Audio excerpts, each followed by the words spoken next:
Ne partez pas, nous allons sortir de l'émission avec vous tout à l'heure là, bien sûr avec tous les autres panélistes. Restez toujours escotiers. Mais président Badakane, vous voyez monsieur Nourou Marmadou, il est gonflé à bloc. Il est pratiquement inarrêtable, hein, avec une contribution déjà très bien appréciée. On le voit surtout sur ces questions qui touchent le continent africain.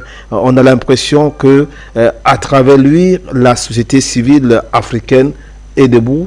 Le peuple tout entier est debout. On voit les images de ce qui se passe à l'heure qu'il est au Mali. On l'a vu hier au Mali, je vous l'ai dit, à Niamey et aussi le reste du Niger. On l'a vu hier à Bamako et bien sûr à travers le reste du Mali. Il y a quelques jours encore, c'était le cas du Burkina.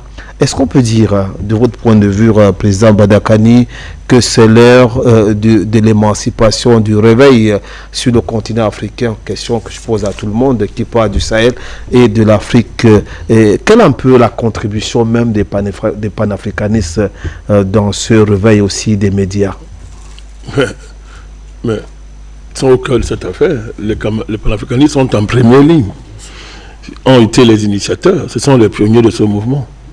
Et c'est historique, hein. C'est pas, en le faisant, nous continuons ce que l'œuvre qui a été entreprise avec nous. C'est une très longue filiation qui remonte sur des siècles. Ça fait très très longtemps qu'il remonte sur des siècles. J'ai souvent schématisé ça à partir de la chute de l'Égypte antique.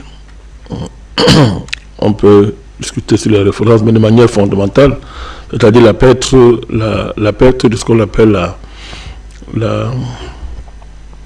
comment on dit ça, l'initiative historique. La perte de l'initiative historique, à être les garants de notre histoire nous-mêmes et à la faire nous-mêmes. Ce point de vue-là, on peut situer depuis la chute de l'Égypte antique, où le continent a commencé à être colonisé, après esclavagisé. Après, il va être esclavagisé, colonisé, néocolonisé, jusqu'à cette colonisation globale que l'Occident nous a imposée. Les panafricanistes ont toujours été en première ligne. Alors, il y a les repères. On peut décider, il y a les repères. L'esclavage est un repère essentiel. La mise en esclavage du continent. C'est-à-dire que le continent dans son ensemble est pris dans les taux de l'oppression, qui à ce moment-là a la forme de l'esclavage. Mais après ça, il y a la colonisation où les colons dessinent et construisent le projet colonial qui a pour objet toute l'Afrique. Toute l'Afrique. C'est-à-dire que le continent dans son ensemble est pris, n'est-ce pas, dans les taux d'un projet. Parce qu'il faut bien situer ces choses-là. L'idée de l'émancipation dans l'histoire, on peut chercher à lui donner toutes sortes de contenus, mais de manière fondamentale. C'est-à-dire que il y a l'idée de l'émancipation, se justifie par le fait que des peuples perdent la direction de leur histoire, ne sont plus les acteurs de leur histoire. On décide en leur lieu et place. Et ils deviennent les rouages d'un système qu'ils n'ont pas conçu, et dans lequel ils ne sont pas des humains, ils sont comme des objets, des biens meubles qui appartiennent, n'est-ce pas, à des forces qui les dépassent.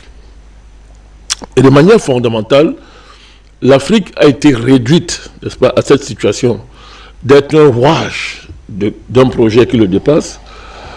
L'Afrique a été réduite à observer son destin sans aucun moyen de le changer, de voir ses horizons historiques complètement bloqués, n'est-ce pas, bloqué parce qu'il y a un projet construit par d'autres qui l'ont réduit, au statut d'objet, n'est-ce pas? On peut bien situer à partir de quel moment l'Afrique a eu à tomber dans ce type de pression. Et l'idée de l'émancipation ne prend sa source, prend tout son sens à partir de ce type de référence. L'enjeu de l'émancipation est clair. Et de ce point de vue, l'émancipation en Afrique, c'est-à-dire que c'est par rapport à l'impérialisme. C'est-à-dire que par rapport à l'impérialisme, à l'oppression capitaliste, à l'oppression occidentale, que l'idée d'émancipation en Afrique, du point de vue historique, se justifie. Et à partir de là, vous avez raison de mettre le panafricanisme au cœur de ça. Vous avez raison. La première révolution contemporaine que les Africains construisent, c'est Haïti. Et c'est contre qui? C'est contre les esclavagistes. C'est contre les esclavagistes. Et les gens ne savent pas. Les révolutionnaires haïtiens reprennent à leur compte. Ils sont obligés de remâcher, récapitulent toutes les idées progressistes qui les ont procédées. Les gens ne savent pas ça. Qui les ont précédés. Dans l'idée de la révolution haïtienne, à plus, n'est-ce pas, d'assumer leur négrité, ils reprennent, ils récapitulent tous les idéaux, que ce soit des Lumières, même des révolutions américaines, ils récapitulent tous ces idéaux-là pour faire la révolution. C'est ça qui donne toute la grandeur historique de la révolution haïtienne. Et son caractère fondateur. Donc parce que quand on dit s'émanciper, il ne faut pas y mettre tout n'importe quoi. On s'émancipe de quoi? S'émancipe de quoi? C'est-à-dire que quand on parle de l'histoire, l'émancipation a à voir avec ce que je suis en train de vous dire. Et par rapport à ça, le panafricanisme a au cœur de cette affaire. Parce que le panafricanisme, à partir du moment où il prend en charge la question de toute l'Afrique, de tous les Africains, de tous les Noirs, dans le monde entier, déjà, n'est-ce pas, c'est-à-dire que sa dimension révolutionnaire, n'est-ce pas, sa dimension révolutionnaire prend sa racine dans cette prise en charge.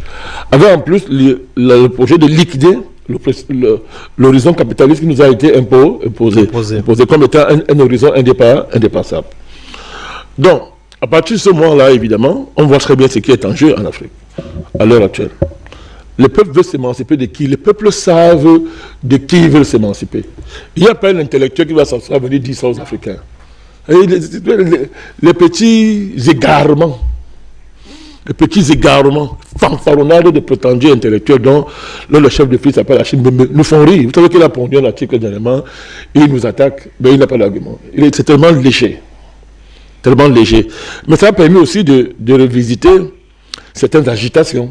Je vais te parler ici de notre grande sœur, Kalice Béala, qui elle-même attaque le panafricanisme des réseaux sociaux, qui soutiennent les dictateurs. C'est ce qu'elle dit. Elle dit ça. Et qui sont sous la coupe d'un nouveau maître, la Russie. Non, c'est notre grande sœur, Kalice Béala, qui le dit. Parce que moi, quand je l'interpelle, quand je mets notre grande sœur, c'est parce que j'ai une forme de respect pour elle. Sinon, je ne mettrais pas le mot grande sœur. On serait plus violent. Mais j'ai ri parce que je vois bien que on prend des grands airs, mais on n'a aucune assise idéologique digne de son nom pour donner des leçons. On dit néo-souverainisme. Tout à l'heure, notre ami du Niger, là, le panafricanisme frélaté, pour se moquer d'eux. Bon, là, c'est de l'injure creux qui masque l'absence d'idéologie et l'absence d'un argumentaire structuré pour nous contrer. Vous voyez, nous sommes dans le combat ici. Le fait d'être dans le combat ne veut pas dire qu'il n'y a pas de statut idéologique pour cette affaire. Nous écrivons, nous faisons des congrès et nous écrivons des tests. Quand c'est l'affaire de niveau théorique, Bertrand sait de quoi je parle. Tous ceux qui sont assis là savent de quoi est-ce que nous parlons. Nous produisons des tests théoriques d'un niveau très élevé. Nous savons où nous allons. Ceux qui ont eu à le lire le savent de quoi est-ce que nous parlons. Vous nous apprenez pas